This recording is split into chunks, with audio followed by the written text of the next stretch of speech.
বললাম না বিকালে চিংড়ি চপ করবো। হ্যাঁ দেখো চিংড়ি চপ করতে আমরা কি কি দিই দেখো। শুধু শুধু শুধু চিংড়ি দিয়ে হয়ে যাবে না, তার জন্য দেবো এই যে ফুলকপি ভেজে রেখেছি, ফুলকপি ভাজা। এখন সিজন টাইম, আমরা বেশিরভাগ খাবারেতেই ফুলকপি দিই। আর এটা হচ্ছে গাজর, গাজর ভাজা। কত কি দেবো দেখো।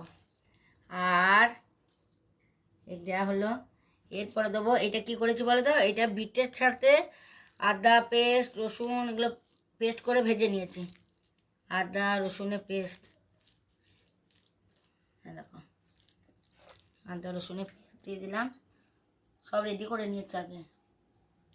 দুটো ধনে পাতা দিতে হবে, হয়ে গেল। এরপরে কি দেবো দেখো, এরপরে দেবো দেখো এটা হচ্ছে বাদাম ভাজা, হয়ে গেল বাদাম।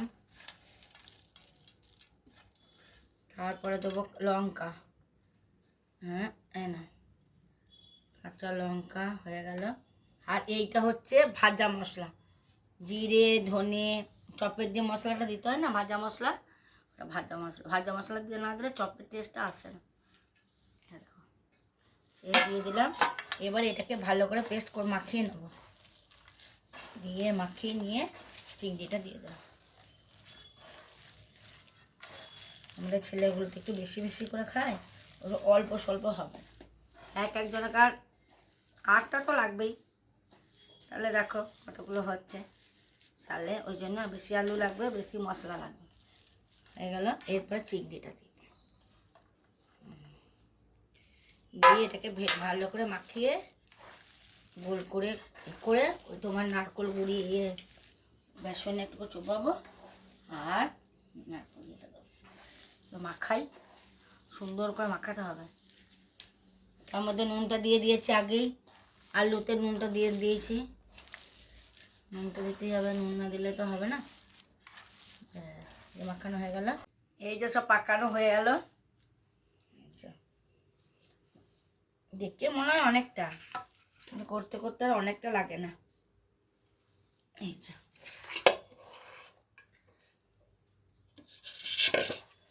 এক একজন 7-8টা করেই হলো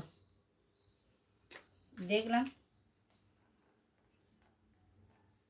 আমাদের ছেলেদের বললাম না ওটা তো লাগবেই, আসলে ওরা সহজে কিনে খায় না, সেই জন্য যদি যা খেতে চায় সেটাই আমরা বানিয়ে দিই। আর আমার বৌদি তো আছে একদম এক্সপার্ট, ও সব বানিয়ে বানিয়ে দেয়।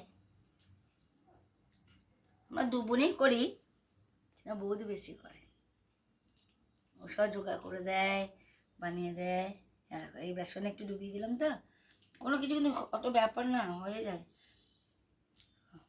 একটু ডুবিয়ে দিলাম, তাহলে কী হয় গেরুয়া গুঁড়িটা ভালো ধরে।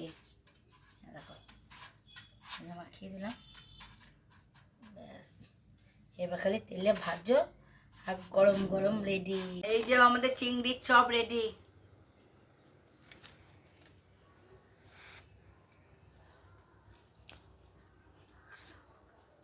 খুব গরম, দারুণ হয়েছে, দারুণ একদম ফাটাফাটি।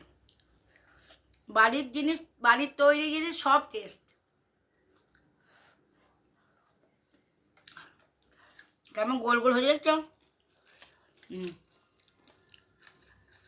একদম দোকানকে বলবে সরে যাওয়ার, যা সুন্দর তৈরি করে না বৌদি, দারুণ করে, একদম দারুণ হয়েছে।